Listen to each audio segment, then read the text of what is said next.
Welcome to our continuing series Questions and Answers from the works of Sri Aurobindo and the Mother. Today's subject is Joy, Part 3, from the Mother. But what is surprising is that in a flash, no one was there any longer. No one, you understand? I was gone. Perhaps I was everywhere, but in fact, I am always everywhere. I am always conscious of being everywhere at the same time. Though normally there is the sense of the body, a physical center, but that evening there was no more center, nothing, no one, not even the sense that there was no one, nothing. I was gone. There was indeed something handing out the medals which felt the joy of giving the medal, the joy of receiving it, the joy of mutually looking at each other. It was simply the joy of the action taking place, the joy of looking, this joy everywhere, but me? Nothing, no one. Gone. On this first anniversary of the supramental manifestation, Mother distributed medals commemorating the occasion of the disciples filing past. An aim gives a meaning, a purpose to life, and this purpose implies an effort, and it is in effort that one finds joy. Exactly, it is the effort which gives joy. A human being who does not know how to make an effort will never find joy. Those who are essentially lazy will never find joy. They do not have the strength to be joyful. It is effort which gives joy. Effort makes the being vibrate at a certain degree of tension, which makes it possible for you to feel the joy.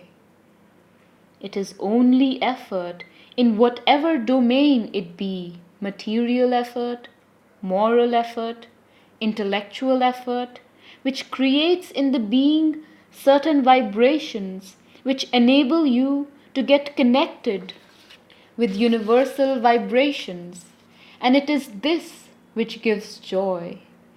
It is effort which pulls you out of inertia. It is effort which makes you receptive to the universal forces. And the one thing above all which spontaneously gives joy, even to those who do not practice yoga, who have no spiritual aspiration, who lead quite an ordinary life, is the exchange of forces with universal forces. People do not know this.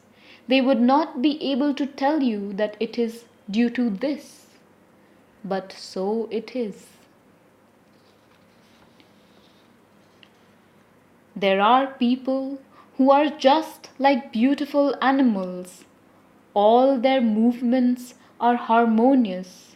Their energies are spent harmoniously. Their uncalculating efforts call in energies all the time, and they are always happy. But sometimes they have no thoughts in their head. Sometimes they have no feelings in their heart. They live an altogether animalish life.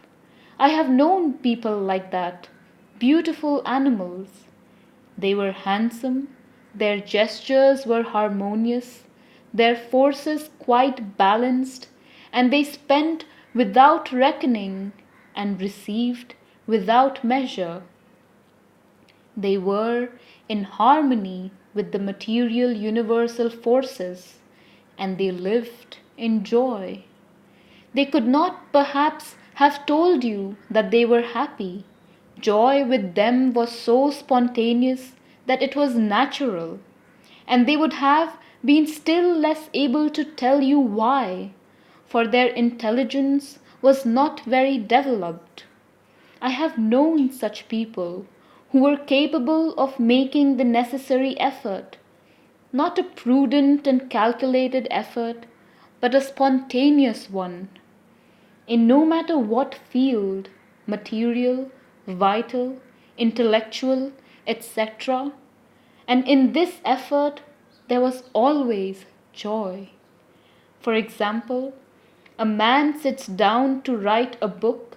He makes an effort which sets vibrating something in his brain to attract ideas. Well, suddenly this man experiences joy. It is quite certain that whatever you do, even the most material work, like sweeping a room or cooking, if you make the necessary effort to do this work to the maximum of your ability, you will feel joy, even if what you do is against your nature. When you want to realize something, you make quite spontaneously the necessary effort.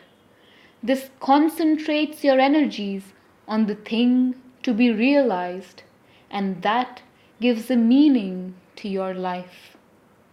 This compels you to a sort of organization of yourself, a sort of concentration of your energies, because it is this that you wish to do, and not 50 other things which contradict it. And it is in this concentration, this intensity of the will, that lies the origin of joy.